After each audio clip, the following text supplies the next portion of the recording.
Hello, my name is Robert Dean Steele, and this is Real Living. You know, one of the things that you can do as a dad is help spark the imagination of your children. You know what? There's a time in our days where we should set aside for what we would call free playing.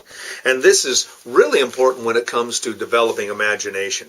Maybe you as a dad can be part of that spark. You can come in and say, you know what? Today we're going to play Explorer. They say, what do you mean Explorer?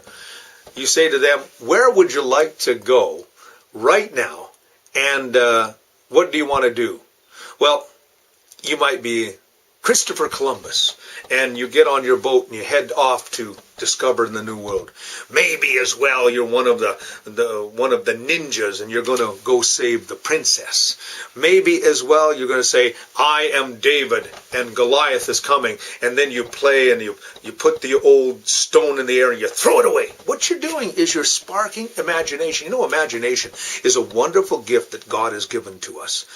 A gift that transcends where we are to where we can be. You know, imagination can actually create incredible things. I mean, when we look at the world of movies, obviously somebody had an imagination to make that happen. Now, I'm talking about in a good way. I'm not talking about in a bad way. Maybe, you know, creating a fort, building a fort together. Maybe going outside in the wintertime, building a snow fort and having a snowball fight. Maybe dressing up with your children, you know, because children love to do dress up.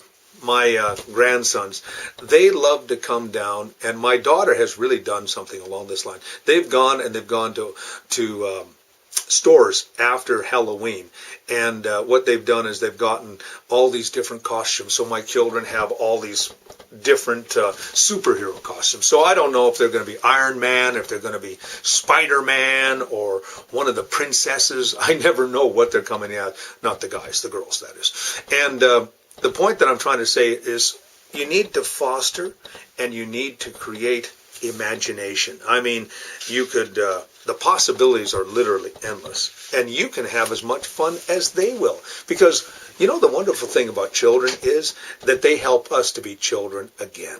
It's amazing when we have little children and they're using their imaginations to do whatever it is that they're doing.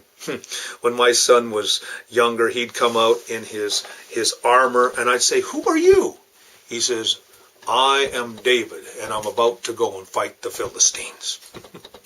He said, I'm putting on the whole armor of God, and I'm going to fight the devil today. And he says, one time he came out and he said, I said, what are you doing here? He says, I've got the gospel